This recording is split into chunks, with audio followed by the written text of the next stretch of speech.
barely fool me. Feels like love is not for me. Since you came my way, I don't change my mind. Now I'm feeling stupid all over again. And talk say you. Здравейте хора! Добре дошли в канала на Andy's Book Nook или книжното кътче на Анди.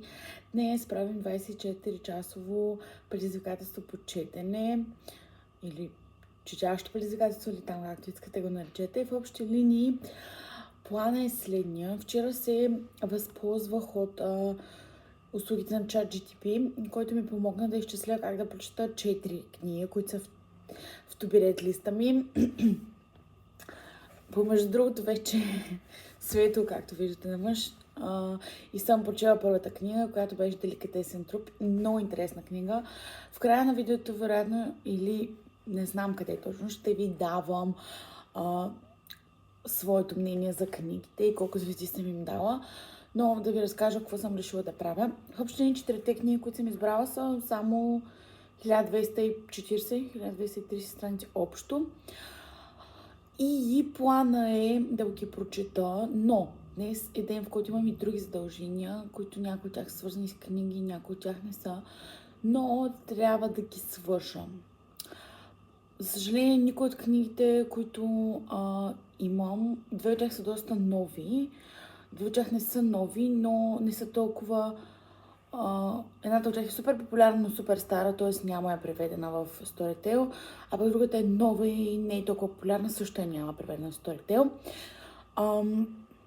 Това, което се случва е, че никой от книгите не мога да слушам на аудиокниги, т.е. това, което трябва да направя е да ги чета на книжно тяло или на четеца си. В общи линии само една от книгите ще чета на четеца си, защото я нямам като книжно тяло. Едната книга, която може би вече сте видяли, зависимо от това как съм едитнала видеото, е Деликатесен труп. Не съм взела от библиотеката и плана реално е даже да я върна в библиотеката днес с едни други 3 книги, които съм взела преди това.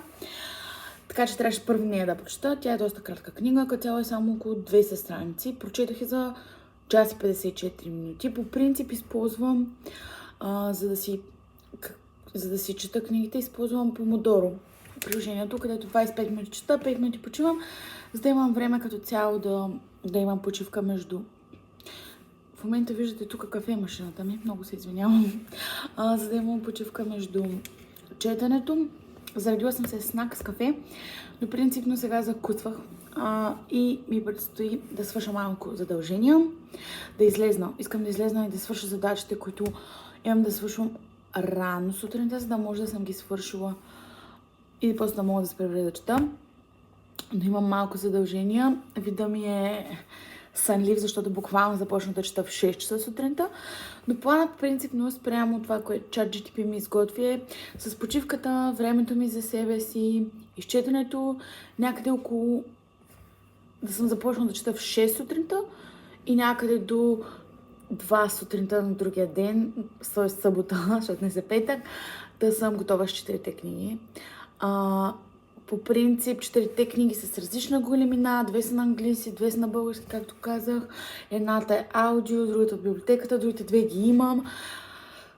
Едната е 2 страници, другата е почти 3 страници, другата е почти 400 страници, другата е 500 страници почти. Тоест с различна големина, различни езици, различен вид книжно тяло, за да мога да разнообразявам, както и тематиките са различни, като цяло в това, което ви давам като мое мнение за книгите и оценка, ще видите тематиките и самите книги. Така че надявам се да ви хареса.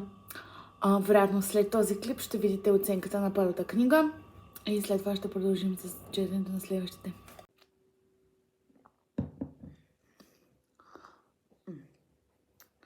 Добре дошли в фабриката за оценка, защото забравих от тебе да дам оценка на Деликатесен труп, който беше първата книга, която прочетох днес. Четох я между 6 сутринта и 8 и малко. 200 страници. Определено много интересна книга. Темата по принцип, сюжета Разказва се за историята на един мъж, антиутопия, който в миналото е бил месар, но сега в бъдещето месото е заразено с вирус и те ядат хора. Тоест той става месар за хората. Разказва се за неговата история, за семейството му и за неговото бъдеще.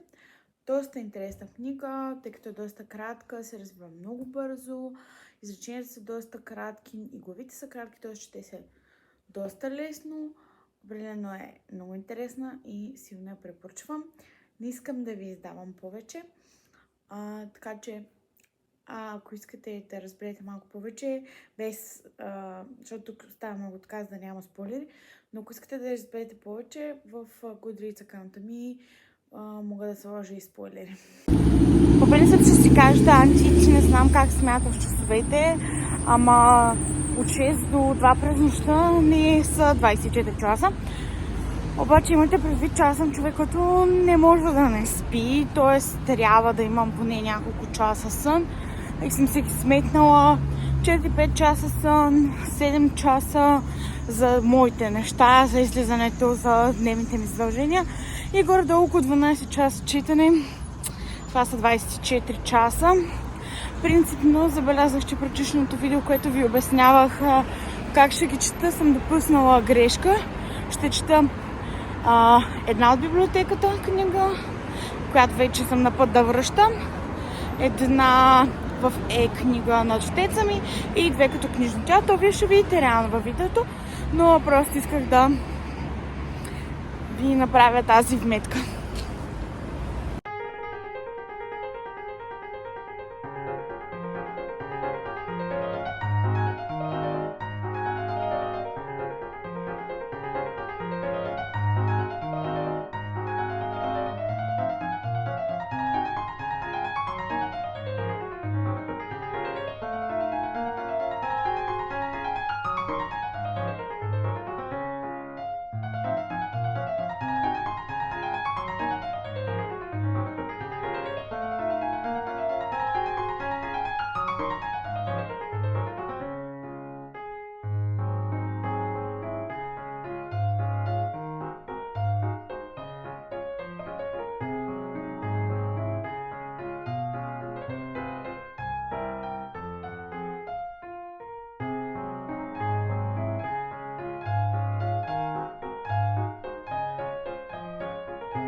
Здравейте хора!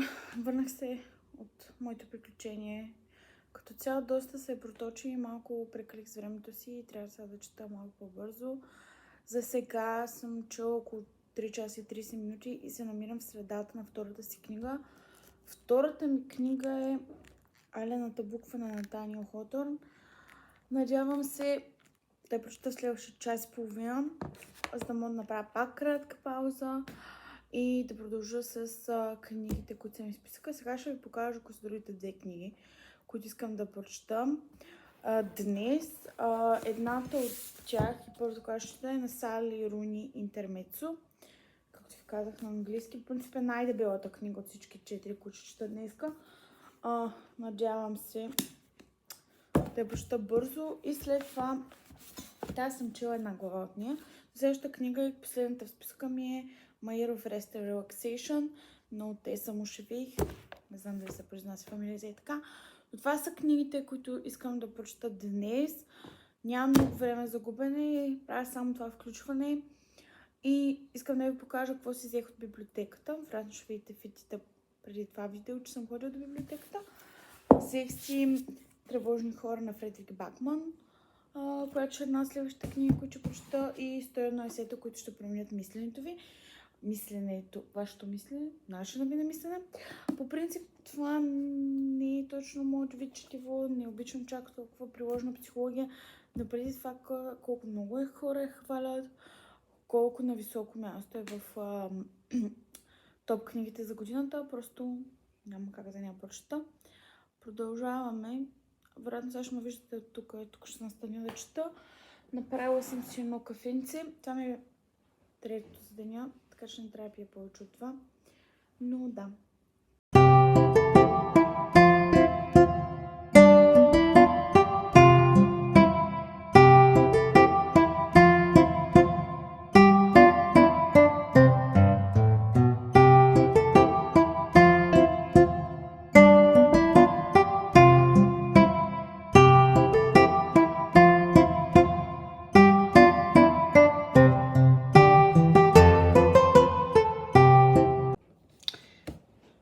Здравейте хора!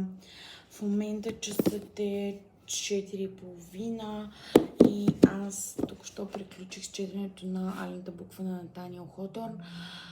По принцип, мнението ми е доста интересно, въпреки че аз предложих тази книга. Сега се чуете къде съм предложила тази книга. Предложих тази книга за един от книжните клубове, в които членувам, като книга на месеца. Така че въпреки че мнението ми е доста интересно и доста пълно, няма да ви го издавам в детайл. Дори няма да ви кажа колко звезди съм ми дала и в Goodreads няма да ги публикувам поне до началото на декември месец. Така че трябва да изчакате за мнението ми за тази книга, но за какво става въпрос в книгата? Става въпрос за една жена и нейната съдба през 16 век в Нова Англия, Масачузетс, и за това какво се случва с нея след като е обвинена в прелюбодейство или иначе казано забременява извънбрачно. От кого забременява, какво се случва с нея, не мога да издам, нали, за да не издавам какво се случва в книгата, но знаете много добре, че когато книгите са написани преди изключително дълго време, самия език е доста такъв старовремски, има много метафори, в общи линии за някои хора това е много приятно, за други хора това са лабуализми, но в общи линии книгата е 200 и няколко страници, да кажем 250 страници горе-долу, но самата история може да се събере в 100 страници. В момента се намирате в кухнята ми, този път пред прозореца, защото вече е тъмно, едва се виждам. Но, да, въобще това е мнението ми за книгата. Започвам интермецо на Сали Руни. Ще си направя една почивка 10 минути. В общи линии вече съм много уморена, а пък часът е никакъв. Имам още поне 7 часа четене. Но за сега след малко почвам интермецо и вероятно ще си направя по-дълга почивка, когато прочета половината от книгата, даже. Да, половината от книгата би било най-оптимално. Иначе за сега точния час на четене, точните часове, които съм чела, са 4 часа и 58 минути. 4 часа и 58 минути за 2 книги. Което ми се струва нормално. До скоро!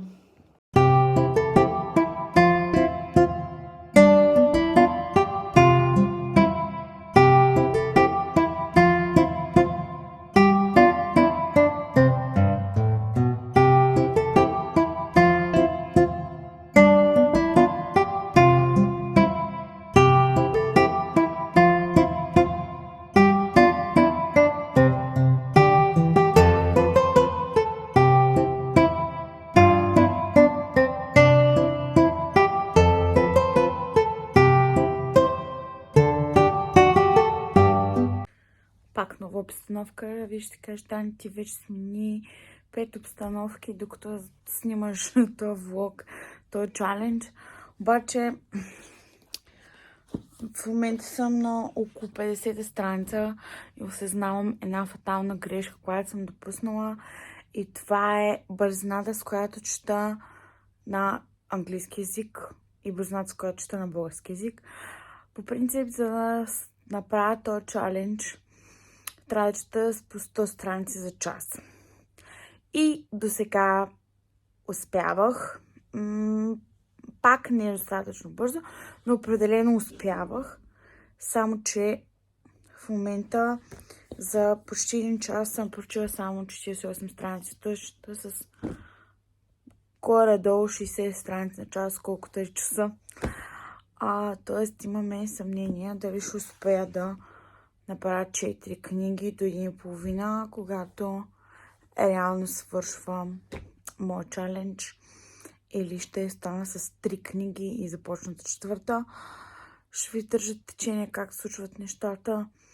Но за сега вече съм доста уморена. Не ми се пее кафе, става ми лошо. И нямам сили, но надявам се да успея да си завърша чаленджа. Здравейте, хора! С интермецо май ще правим пауза. Измислих нов план. Тъй като съм сега 85 страница или 85 страница, въобще ни върви супер бавно. Аз от социални съм чела само нормални хора, която не ми хареса. Тоест има абсолютен шанс. Просто и тази не ми хареса, върви много бавно. Героите не са ми интересни. Като цяло нещата, които правят, също не са ми интересни за сега. И реших да хапна и да смена с My Year of Rest and Relaxation, защото мисля, че ще я прочета. Мисля, че ще я прочета. Мисля, че ме е по-лесно. Тази просто върви супер трудно. Надявам се и нея да прочета, но ако има шанс да прочета една от двете, другата е по-вероятната. Така че правим промяна в плана.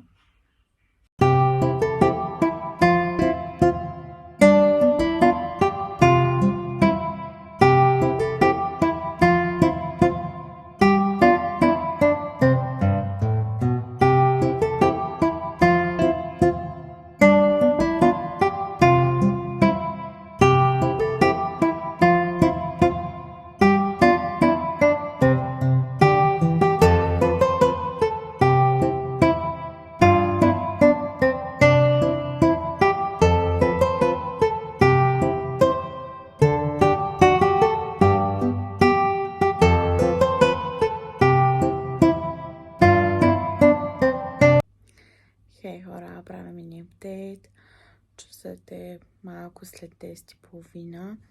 И, както ви казах, случнах с My Year of Rest and Relaxation. И принципно съм на 50% от книгата. Това момиче през цялото време говори за спане. Не ми се спи. Тътве не виждам.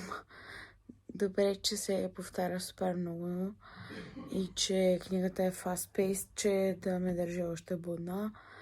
Но определено ми е доста трудно. Не мисля, че ще довърша интермецо при факта с какво темпо се движа. Да, това е за сега. Здравейте, хора! Както виждате, в момента е слънчево утро. При факта, че снощи не съм правила включване, може да се усетите какво се случи. Именно аз не успях да завърша това предизвикателство. Някъде към 11:30 или 12 съм заспала, малко след страница 200 на My Year of Rest and Relaxation. Обещавам ви по време на едита да съм прочела тази книга и в края на самото видео да сложа рубриката ми за оценка, за да може да чуете моето мнение за нея. Но сега правя едно включване, за да ви кажа какво научих аз от това предизвикателство и какво мога да дам като съвети на вас, ако решите да го правите. На първо място не се фокусирайте върху броя на книгите, тъй като аз бях строго фокусирана да бъдат 4 книги, да съм прочела еди колко си страници. Направих грешката да избера да чета интермецо, която е доста голяма книга пък в края на деня. Ако не бях започнала интермецо, ще да съм прочела тази, но ови, нито една от двете не беше завършена. Ще ги довършвам в последствие. Другата грешка, която направих, е да изберете книги на езика, на който четете по-бързо. В случая, избирайки книги на английски, при положението съм можела да избера други книги от Tobi Army, аз направих грешката да забавя темпото си на четене, при положение, че сутринта съм седнала доста високо темпо. Другото, което така бих казала е, не си мислете, че ако си оставите време за почивка или ако си оставите време за себе си, това ви в помощ, по-добре избутайте книгите, които ви се четат от рано сутринта, не като мен, да ходите някъде, защото определено тези часове ми взеха от енергията и когато се върнах, енергията ми за четене беше на доста по-ниско ниво и това малко сложи нашата крива на успеха надолу. Това може би са най-силните ми съвети. Също ако сте човек, който наистина иска да чете плътно 24 часа или пък сте като мен, който не може да седи до късно и му се доспива супер много, може би вместо да пиете 3 кафета, както аз направих, изпийте една енергийна напитка в час, който примерно към 8, за да може към 11 вечерта тя да ви даде супер много енергия и да може да продължите да четете. Това може би са така бележките, които си взех от това предизвикателство. Другото, което си взех е, че аз определено не бих правила предизвикателството повече. Просто за мен, за моя начин на четене, който аз практикувам, който е четене с наслада. Не казвам, че ще бавно, защото понякога прочитам една книга за един ден или една книга за 2-3 дни, но въпреки това определено чета с темпо. Хубавото е, че по принцип чета доста разбирайки, т.е. мога да ви разкажа и двете книги, които съм прочела, какво се е случило, както и тук. Просто не съм се насладила, докато съм четяла, което за мен лично е доста тъжно. В крайна сметка четенето не е просто за да направим готино предизвикателство в YouTube, а да успеем да се насладим. Окей, хора, това е може би, което искам да кажа. Благодаря ви, че бяхте с мен. Благодаря ви, че останахте, ако сте останали да гледате това видео. Надявам се отново да ви видя и ви желая прекрасна слънчева събота. Или всъщност вие няма да го гледате в събота. Здравейте, хора! Добре дошли в рубриката ми за оценка. Както ви обещах, в края на видеото ни давам оценката за My Year of Rest and Relaxation. В общи линии, приятели, това е все едно, четете американско психо, обаче всички сцени с убийства са замесени с сцени с напване. Въобще книгата не ми хареса, да не кажа, беше доста зле. Просто идеята е, че авторката е толкова талантлива, че ме кара да се дразня на това колко зле е написан героя. Т.е. разбирам, че идеята на книгата е героинята наистина да е дразнеща и да е досадна и да не прави нищо и да е привилегирована, обаче да мрънка и да има депресия, без да има причина да има депресия. Схващам идеята на книгата, само че начинът, по който е направена, не ми харесва. Може да бъде много по-кратка. Финалът беше, вместо да измисля интелигентен финал, който да се служава, тя използва 11 септември, като сет за това, какво се случва в книгата, което е доста тъжно. Можеше повече, не беше достатъчно. Това е моето мнение за книгата. Радвам се, че бяхте с мен в това видео и се надявам да ви видя отново. Благодаря ви и до скоро!